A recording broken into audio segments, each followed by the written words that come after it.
다 사용해가지고 만드는 모습을 옆에서 보면서 저기도 제목도 있습니다. 제가 많이 만들어줬는데 열심히 수고해준 우리 청소년 청년들은 올해 사실은 부활절에 뭐 할 수 있을까 고민했었는데 그래도 같이 한번 했으면 좋겠다라고 제안을 드렸더니 우리 기꺼이 이렇게 같이 준비해서 너무나 은혜스러운 시간들 보낸 것 같습니다. 우리 수고한 각 기관들 무엇보다도 이 시간 이 우리의 모습을 보고 기뻐하실 우리 하나님께 영광의 박수 올려드리겠습니다.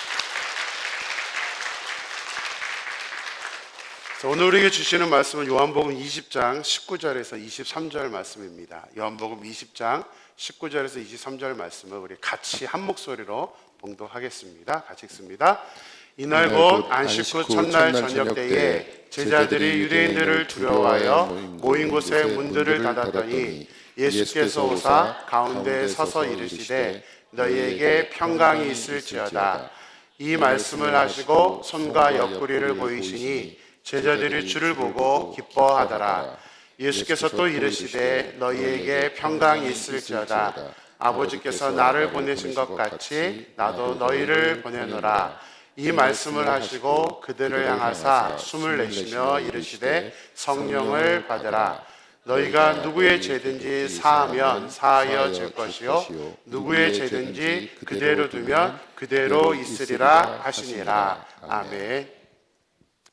오늘은 우리를 구원하시기 위해서 십자가에서 죽으셨지만 3일 만에 부활을 하신 날입니다. 그런 은혜의 시간 우리 패밀리 서비스로 온 가족이 함께 모여서 이렇게 함께 예배를 드리고 또 각 부서의 축하 순서와 또 이후에는 성찬과 우리 찬양대의 칸타타까지 모두 이렇게 함께 할 수 있는 그런 귀한 은혜의 시간을 주셔서 오늘은 우리 감사와 기쁨과 이런 찬양이 넘치는 하나님께서 기뻐 받으시는 그런 우리 부활주일 예배가 되기를 주님의 이름으로 축원합니다. 우리 앞뒤 사람에게 그렇게 한번 인사할까요? 해피 이스터 우리 한번 인사할까요?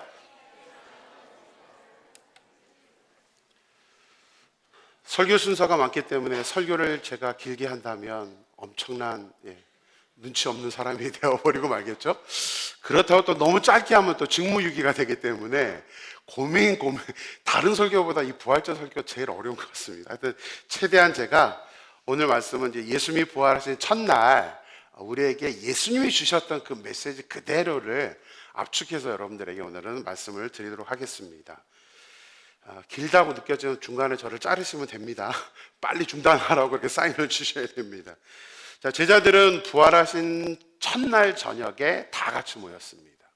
이것이 바로 부활주일 첫 예배의 모습이었습니다. 물론 그들은 좋은 모습으로 모인 것은 아니고 같이 이제 두려움 속에서 문을 걸어 잠근 상태로 모여 있었습니다. 그때 예수님은 그 제자들에게 찾아가셔서 첫 메시지를 전달해 주시는데 총 4가지 명령으로 4가지 동사로 메시지를 전달해 주셨습니다. 오늘은 그 4가지를 짧게 제가 한번 살펴보도록 하겠습니다. 우리 21절 말씀을 다시 한번 읽겠습니다. 예수께서 또 이르시되 너희에게 평강이 있을지어다. 아버지께서 나를 보내신 것 같이 나도 너희를 보내노라. 예수님의 첫 부활절 메시지는 나타나시자마자 무엇이라고 말씀하셨죠? 평강이 있을지어다. 평강이 있어라. Peace be with you 라고 예수님은 첫 메시지를 그렇게 전달해 주셨습니다. 자, 여기서 평강이라는 것은 이제 이스라엘 사람들은 평상시에 하던 우리 안녕하세요 하는 것처럼 평상시에 하던 그런 인사였습니다. 우리 성도님들 가운데 대학교 때 CCC에서 이렇게 활동을 하셨던 분들 계실 겁니다. 그때 당시 우리 대학생들 CCC 멤버들은 저도 이제 CCC 멤버였는데 그때 만나면 하는 인사가 안녕하세요가 아니라 그때는 이제 항상 우리 고정적으로 하던 인사가 있었습니다. 혹시 우리 CCC 출신 분들 기억나시죠? 뭐라고 인사했죠? 손가락 하나 들고 샬롬 그러면서 인사를 했었습니다. 샬롬. 이게 바로 이제 오늘 본문에 하나님이 말씀하신 평강이 있으라라는 이 말씀에 샬롬이라는 그런 뜻입니다. 근데 예수님이 지금 제자들에게 샬롬이라고 말하는 평강이 있으라고 하는 것은 인사말을 하기 위해서 한 게 아니라 메시지, 부활절 첫 메시지로 주셨던 것입니다. 왜 그러냐면 제자들은 스승이었던 예수님이 십자가에 못 박혀 돌아가셨을 때 모두 어떻게 했죠? 도망갔습니다. 이들은 굉장히 두려워하고 있었고 지금도 그 죄책감에 억눌려 있었습니다. 함부로 예수님 얼굴을 쳐다볼 수도 없는, 그잖아요. 실패한 사람이 자기 스승, 배반한 사람을 다시 쳐다본다는 것은 쉽지 않은 일이었습니다. 예수님이 평강이 있으라 이렇게 말씀하시는 이유는 뭐냐면 그 제자들이 그 두려움, 그 무거운 마음 속에서 살아나가는 것을 원하지 않으셨기 때문입니다. 그래서 가장 첫 메시지로 다른 무엇보다도 너희들이 좀 평강했으면 좋겠다, 그런 메시지를 전달했던 것입니다. 우리 교회가 작년에는 많은 어려움 속에 있었습니다.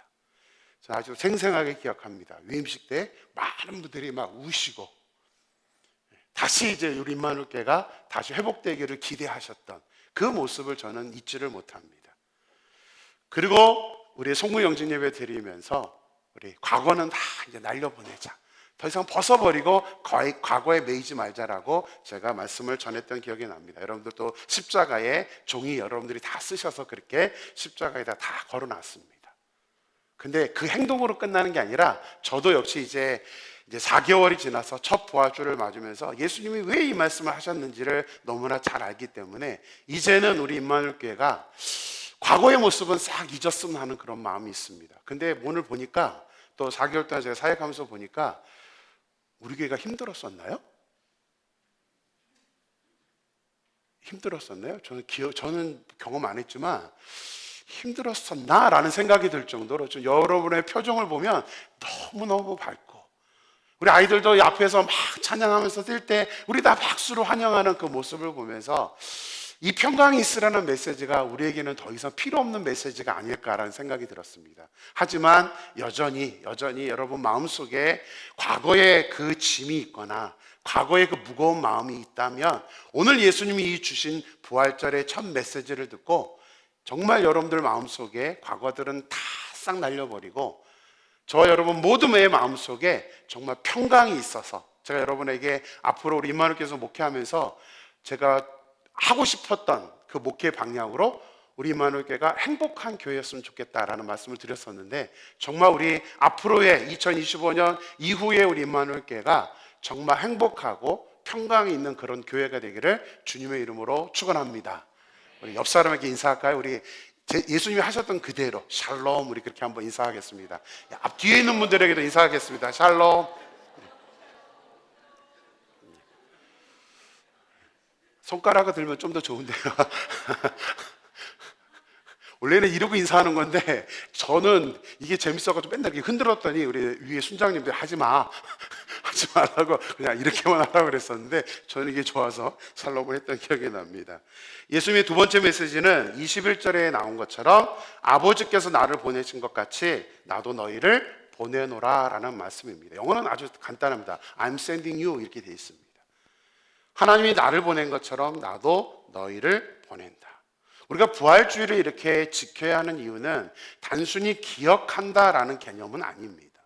우리가 제대로 부활주의를 지키는 것은 예수님이 처음에 우리에게 이제는 평강의 마음을 가지고 그 다음 주셨던 메시지를 우리가 기억하고 그 메시지대로 사는 것. 우리가 부활주의를 지키는 쓴 것은 예수님이 부활하셨던 것처럼 우리 역시 부활할 것이기 때문에 그 부활을 우리가 다른 사람들에게 증거하는 거예요. 예수님이 나를 보내신 거예요. 이미 예수님 우리에게 부활하시면서 우리를 이미 보내셨습니다.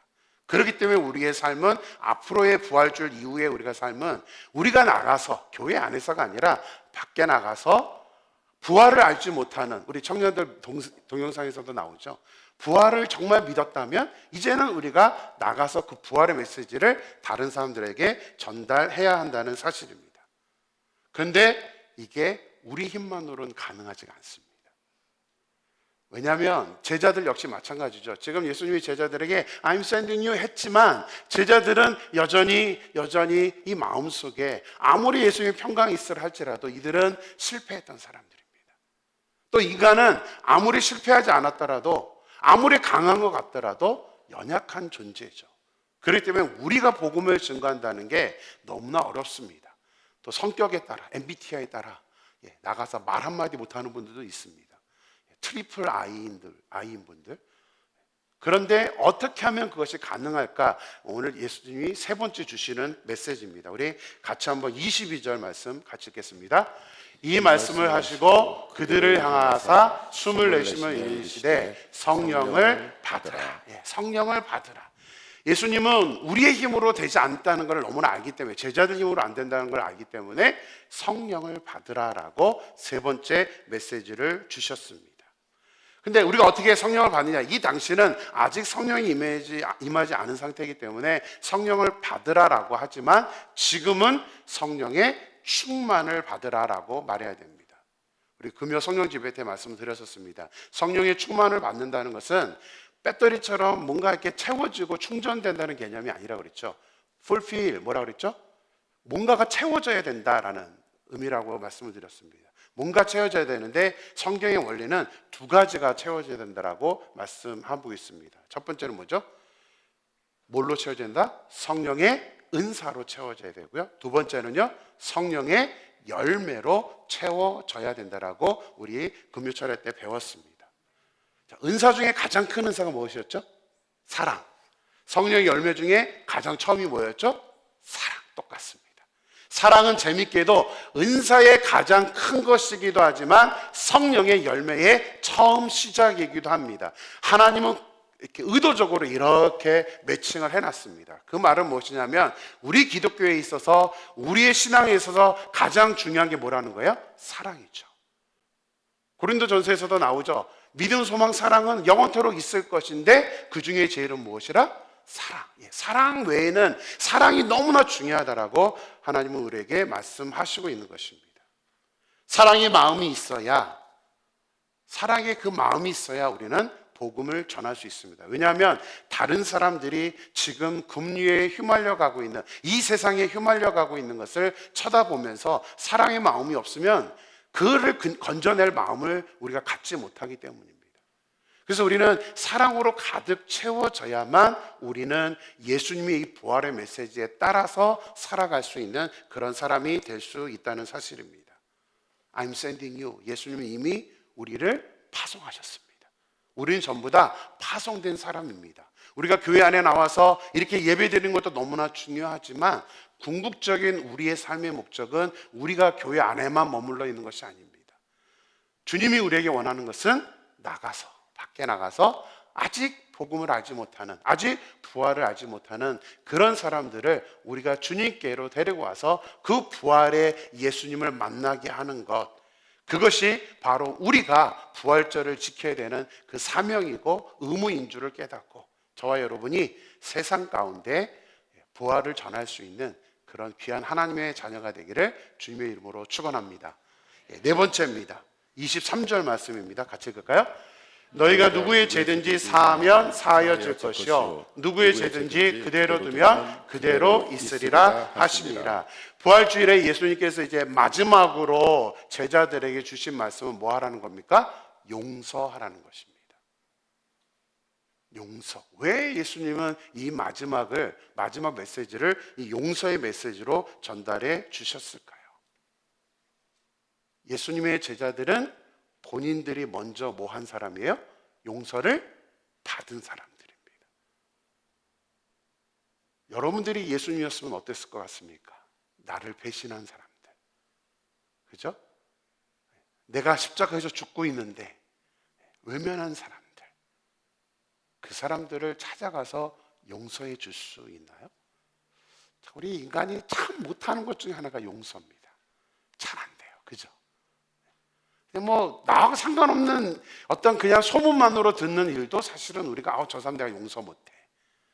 우리 기독교가 사랑 얘기는 하지만 사랑보다도 더 힘들어하는 게 뭐냐면 용서입니다. 이 마음에 한번 쌓아놓으면 이 용서를 잘 안 합니다. 저 사람은 내가 저 사람은 절대, 왜 절대란 단어를 꼭 잘 쓰는지 모르지만 하여튼 절대, never, 나는 죽어도 용서 못합니다. 어떤 거는 저 사람만큼은 내가 용서 못합니다. 이게 우리들의 연약한 모습이라는 것입니다. 그런데 예수님께서 내가 너희를 용서해 주었지 않니? 하면서 마지막 메시지를 선택한 이유는 뭐냐면 그거 잊지 말라는 거예요. 너희도 나로 인하여서 용서받은 사람이야. 너희 모든 죄를 내가 다 용서해 주었지 않니? 그러니까 이제는 뭐 하는 사람이 되어라? 다른 사람을 용서하는 사람이 되어라. 이게 예수님이 부활주일에 마지막으로 우리에게 주시는 메시지였다는 사실입니다. 우리 구약 인물 중에 요나 선지자를 잘 아실 것입니다. 하나님께 불순종해서 니느웨로 가라고 했는데 가지 않죠. 그리고는 배 밑에서 있다가 결국은 빠져 죽게 됩니다. 죽는 게 아니라 빠지게 됩니다. 그리고 물고기 뱃속에서 있었을 때에 예수님께서 요나를 살려주셔서 다시 이제 육지로 보내게 됩니다. 그런데 예수님이 니느웨 성을 회개하는 그 니느웨 성을 하나님께서 용서해 주시자 요나가 어떻게 반응합니까? 하나님께 대들죠. 내가 이래서 안 간다니까요 하면서 하나님을 오히려 이해하지 못하고 왜 저 죄악을 진 사람들을 용서하느냐라고 요나는 하나님의 마음을 전혀 받아들이지 않았습니다. 일반인도 아니고 선지자인데도 불구하고 받아들이지 않았죠. 그 요나가 누굴까요? 바로 요나입니다. 바로 우리들이 요나예요. 그렇죠? 절대 다른 사람 보지 마세요. 우리 기독교인들은 맨날 저 사람 저랬으면 저 사람 손가락질 하는 게 우리 기독교인들의 주 장기입니다. 메이저예요. 절대 그건 기독교인의 모습이 아닙니다. 항상 뭐를 봐야 돼요? 요나. 내가 요나야. 그렇죠? 한번 우리 여러분들 손을 얹어서 스스로 한번 얘기해 보세요. 내가 요나야. 내가 요나입니다. 유튜브에서 김기석 목사님이라는 분의 강의를 듣던 중에 이 목사님께서 그 용서의 의미가 무엇인지를 이렇게 강의하시는 내용을 보면서 제가 너무 좋아서 이렇게 메모를 해놨던 적이 있습니다. 이 목사님이 이렇게 말씀하시더라고요. 용서는 그냥 됐어, 다 잊을게, 이게 용서가 아니라는 겁니다. 용서는 그냥 내가 잊어버리는 게 용서가 아니라 더 이상 피해자와 가해자의 구도에 내가 서 있지 않겠다라는 게 용서라고 하더라고요. 자, 우리 남을 용서한다 그러면 우리는 뭐가 되는 겁니까? 내가 피해자가 되는 거예요. 내가 남을 용서한다는 얘기는 저 사람이 나한테 뭔가 잘못했기 때문에 내가 피해자가 되는 건데 그 구도를 우리는 잘 생각하지 못합니다. 내가 마음속에 저 사람 싫어 라는 마음을 우리의 마음에 갖고 있다면 나 스스로를 얽매이는 거예요. 나는 피해자야. 나는 피해자밖에 안 돼. 라고 하는 거기 때문에 이 목사님께서 더 이상 그 구도에서 살지 말라는 것입니다. 내가 더 이상 피해자로 살지 않겠다라고 선포하는 것이 바로 그 용기가 바로 용서다라고 이 목사님이 강의를 하시는데 제가 너무 팍 깨었습니다. 그치? 내가 왜 피해자로 살지? 그래서 여러분들이 잘 생각하셨으면 좋겠어요. 내가 지금 내 안에 누군가를 용서하지 못하는 마음이 있다면 여러분들은 여전히 피해자로 살고 있는 거예요. 왜 굳이 피해자로 삽니까? 우리 그런 말 있죠. 가해자는 자기가 가해했는지를 알아요, 몰라요? 모릅니다. 가해자는 오히려 평안해요. 누가 고생해요? 피해자가 고생하는 거예요. 그래서 과거 얘기하면 막 그거 생각나서 다시 또 분이 올라와가지고 막 승질내고 제가 그러지 않았으면 좋겠어요. 그 모습에 사는 것은 우리를 너무 비참하게 만드는 겁니다. 우리 뉴욕의 팀 켈러 목사님도 좀 돌아가셨지만 이 목사님의 말씀도 제 마음속에 크게 남아있는 게 있습니다. 누군가를 미워하고 용서하지 않으면 영적인 옥살이를 자초하는 일입니다 라고 목사님 말씀하셨습니다. 영적인 옥살이, 우리가 갇혀서 우리 스스로 감옥에 갇혀있는 그런 모습을 하지 말라고 예수님은 지금 우리들에게 또 당시의 제자들에게 이 부활의 메시지를 마지막 네 번째 메시지를 하면서 제발 더 이상 피해자로 살지 말고 이제는 너의 마음속에 있는 모든 것들 다 훌을 털어버리고 이제는 용서하고 더 이상 피해자의 구도에 있지 말고 그냥 자유롭게 행복한 그런 삶을 살라고 이 네 번째 메시지를 우리에게 주셨다는 사실입니다. 용서를 해야 창조적인 미래가 기대가 됩니다. 용서하지 않으면 과거에 매여서 살게 됩니다. 우리 임마누엘교회 모든 성도님들도 이번 부활절을 통해서 이 예수님의 메시지를 듣고 더 이상 이제 과거는 떠올리지 마시고 이제부터는 우리 앞으로의 미래, 우리 임마누엘교회 미래가 어떻게 될 것인가, 과거에 부족했던 모습들을 오히려 보충하면서 이제는 우리 임마누엘교회가 성장하고 성숙한 사람들이 모여있는 행복한 그런 공동체를 만들어 나갈 수 있게 되기를, 우리 함께 그렇게 만들 수 있게 되기를 주님의 이름으로 축원합니다. 무엇보다도 우리는 예수님께 용서를 받은 사람들입니다. 그걸 절대 잊어서는 안 됩니다. 나의 흉악한 죄, 나의 더러운 죄까지도 다 용서를 받았습니다.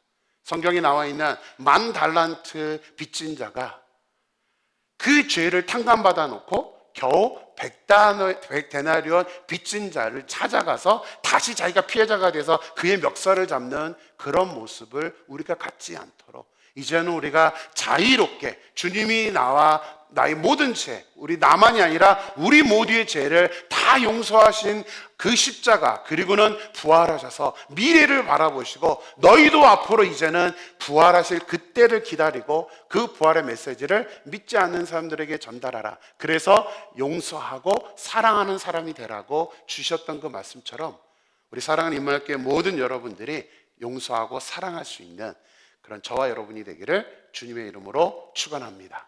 기도하겠습니다. 하나님 감사합니다.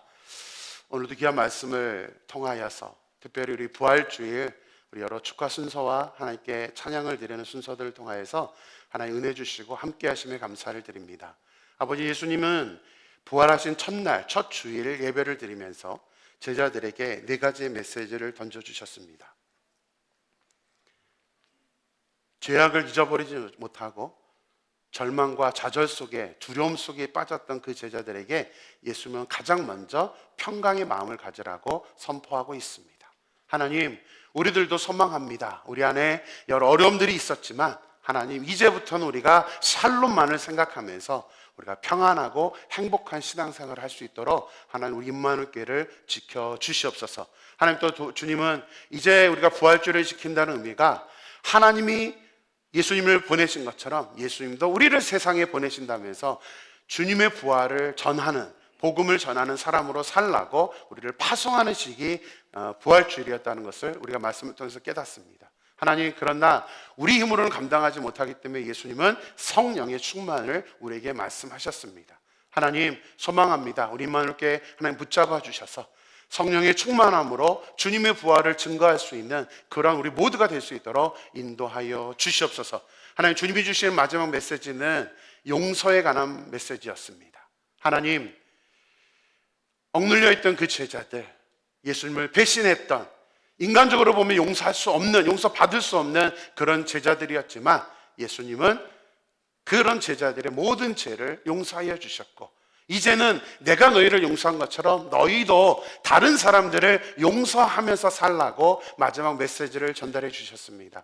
하나님, 우리 교회가 어려움 속에 있었기 때문에 과거의 이야기를 떠올리면 우리 마음속은 여전히 또 우리는 피해자 모드로 가게 됩니다. 하나님, 소망합니다. 우리 모든 사람들이 그 과거에서 자유로울 수 있게 도와주시고 이제는 용서의 마음이 되어서 더 이상 우리가 피해자의 모습으로 있는 것이 아니라 이제는 우리가 자유롭고 기쁘고 행복하게 주님만을 바라볼 수 있으며 그 누구라도 우리가 용서할 수 있는, 우리가 예수님께 그 용서받은 것처럼 우리도 누군가 다른 사람들을 용서할 수 있는 우리 사랑하는 임마누엘교회 모든 성도님들 될 수 있도록 역사하여 주시옵소서. 하나님께서 온전히 함께 하실 줄 믿고 거룩하신 예수님의 이름으로 기도드렸습니다. 아멘.